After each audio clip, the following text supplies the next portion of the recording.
그리스도의 평강이 이 한 주간도 여러분과 함께하여 주시기를 기원합니다.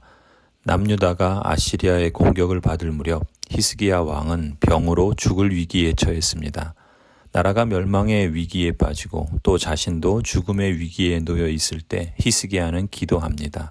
24절 그 무렵에 히스기야가 병이 들어 거의 죽게 되었는데 히스기야가 주님께 기도하니 주님께서 그에게 응답하시고 회복될 것이라고 하는 징조를 보여주셨다. 하나님은 자신을 전심으로 찾는 자를 만나주시겠다고 하신 약속을 한 번도 어기지 않으셨습니다. 이번에도 그랬습니다. 하나님은 히스기야의 기도에 응답하시고 놀라운 기적을 보여주셨습니다.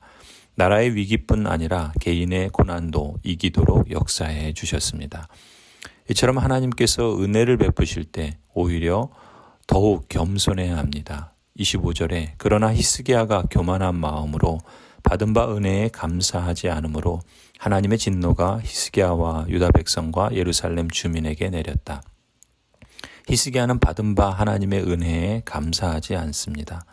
감사하기보다 오히려 자랑만 하고 교만해졌습니다.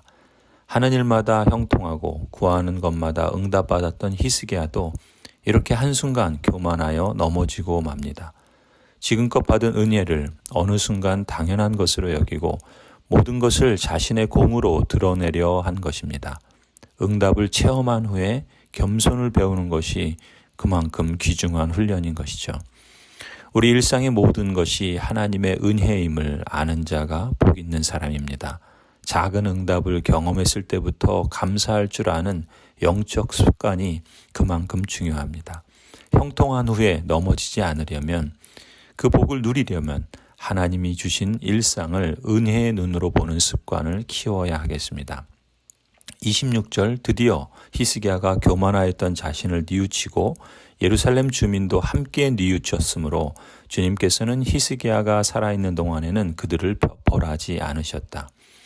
히스기야는 넘어졌지만 선왕들과는 달리 즉시 뉘우칩니다. 하나님은 교만한 자를 벌하시지만 전심으로 뉘우치는 자에게는 긍휼을 베푸십니다. 교만하였던 자신을 곧 뉘우쳐 그가 살아있는 동안에는 하나님의 진노를 피할 수 있었습니다. 하지만 그가 범한 죄의 흔적들이 전혀 없었던 것처럼 취소되지는 않았다는 점도 주목해야 합니다. 히스기야의 죄는 비록 그가 살아있는 동안에는 아니었지만 그 죄로 인한 영향력은 후대의 다음 세대에게는 큰 짐이 된 것 또한 사실입니다. 그러니 범죄하지 않도록 경성해야 하겠고 혹시 죄를 짓더라도 속히 뉘우치고 돌이키는 것이 최선입니다. 하나님의 은혜는 뉘우치는 마음을 떠나지 않습니다. 뉘우치는 삶에는 비극이 없습니다.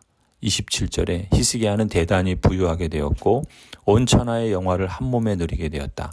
그는 귀중품 보관소를 만들어서 은과 금과 보석과 향품과 방패와 온갖 귀중품을 보관하였으며 창고를 지어서 곡식과 새 포도주와 기름 등의 농산물을 저장하였고 짐승우리를 만들어 온갖 짐승을 길렀으며 양우리를 만들어 양떼를 먹였다.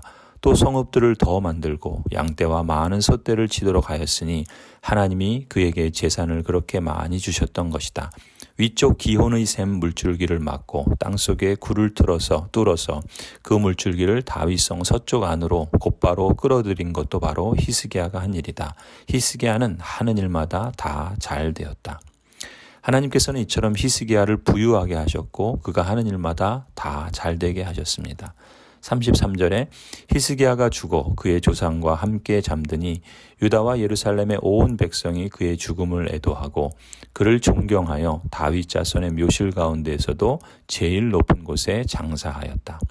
히스기야가 죽었을 때 온 백성이 크게 애도하며 그에게 다함없는 존경을 표했습니다.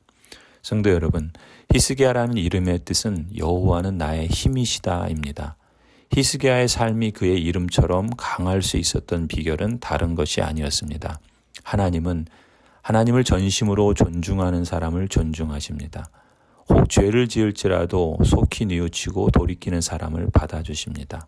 성도 여러분과 우리 자녀들과 우리 교회도 여호와 주 하나님을 진정 나의 힘으로 존중하고 찾고 돌이키는 그러한 삶이 되기를 간절히 축원합니다. 아멘.